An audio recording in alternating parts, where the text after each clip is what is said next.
ಬರೋಬ್ಬರಿ 6 ಕೋಟಿ ರೂಪಾಯಿ ಮೌಲ್ಯದ 6 ಕೆಜಿಗೂ ಅಧಿಕ ಎಂಡಿಎಂಎ ಡ್ರಗ್ಸ್ ವಶಪಡಿಸಿಕೊಂಡಿರುವ ಮಂಗಳೂರು ಸಿಸಿಬಿ ಪೊಲೀಸರು ನೈಜೀರಿಯಾ ಪ್ರಜೆಯನ್ನು ಬೆಂಗಳೂರಿನಲ್ಲಿ ವಶಕ್ಕೆ ಪಡೆದಿದ್ದಾರೆ.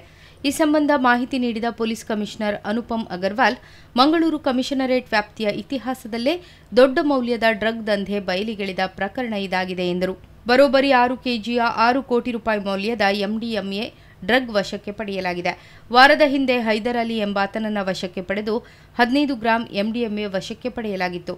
ಈತನನ್ನು ವಶಕ್ಕೆ ಪಡೆದು ತನಿಖೆ ನಡೆಸಿದಾಗ ಮಾಹಿತಿ ಲಭ್ಯವಾಗಿದೆ. ಒಂದು ಬ್ಯಾಂಕ್ ವಿವರದಡಿ ಆಳವಾಗಿ ತನಿಖೆ ನಡೆಸಿದಾಗ ನೈಜೀರಿಯನ್ ಪ್ರಜೆಯ ಕೈವಾಡ ಇರುವುದು ಬೆಳಕಿಗೆ ಬಂದಿತು. ಆತನ ಜಾಡು ಹಿಡಿದು ಬೆಂಗಳೂರಿಗೆ ತೆರಳಿ ಆತನನ್ನು ಸಿಸಿಬಿ ಪೊಲೀಸರು ವಶಕ್ಕೆ ಪಡೆದಿದ್ದರು. ಸಿಸಿಬಿ ಪೊಲೀಸರ ಅತ್ಯುತ್ತಮ ಕಾರ್ಯಾಚರಣೆ ಇದಾಗಿದೆ ಎಂದರು. 35 ಡೆಬಿಟ್ ಕಾರ್ಡ್ಗಳು, 10 ಬ್ಯಾಂಕ್ ಪುಸ್ತಕಗಳು, 17 ಇನ್ ಆಕ್ಟಿವ್ ಸಿಮ್ ಕಾರ್ಡ್ಗಳನ್ನು ವಶಕ್ಕೆ ಪಡೆಯಲಾಗಿದೆ. ಆತನ ಪಾಸ್ಪೋರ್ಟ್ ಸಹಿತ ಎಲ್ಲಾ ದಾಖಲೆ ವಶಕ್ಕೆ ಪಡೆಯಲಾಗಿದೆ. ಸಣ್ಣ ಸಣ್ಣ ಪ್ಯಾಕೆಟ್ಗಳ ಮೂಲಕ ರಾಜ್ಯದ ಹಲವೆಡೆ ಆತ ಡ್ರಗ್ ಪೂರೈಕೆ ಮಾಡುತ್ತಿದ್ದ. ನಗರದಲ್ಲಿ ಬಿಸ್ಕಿಟ್ ಪ್ಯಾಕೆಟ್, ಗುಡ್ಕಾ, ಚಿಪ್ಸ್ನ ಪ್ಯಾಕೆಟ್ಗಳಲ್ಲಿ ಕಸ ಎಸೆಯೋ ಜಾಗದಲ್ಲಿ ಎಸೆದು ಬಳಿಕ ಪೆಡ್ಲರ್ ಅದರ ಫೋಟೋ ತೆಗೆದು ಪೂರೈಕೆದಾರನಿಗೆ ಮಾಹಿತಿ ರವಾನೆಯಾಗುತ್ತದೆ.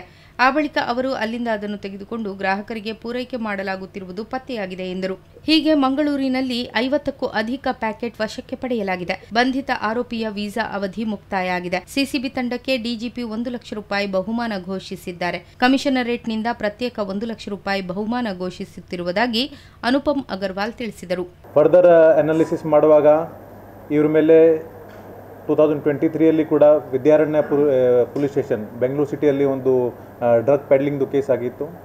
ಆ್ಯಂಡ್ ಇವ್ರದ್ದು ಆ್ಯಕ್ಚುಲಿ ವೀಸಾ ಎಕ್ಸ್ಪೈರ್ ಆಗಿದೆ. ಸೊ ಈಗ ಅವ್ರದ್ದು ಫರ್ದರ್ ಇನ್ವೆಸ್ಟಿಗೇಷನ್ ನಾವು ಮಾಡ್ತಾಯಿದ್ದೀವಿ. So I must congratulate my entire CCB team. ತುಂಬ ಒಂದು ಅತ್ಯುತ್ತಮ ಕೆಲಸ ಮಾಡಿದ್ದಾರೆ.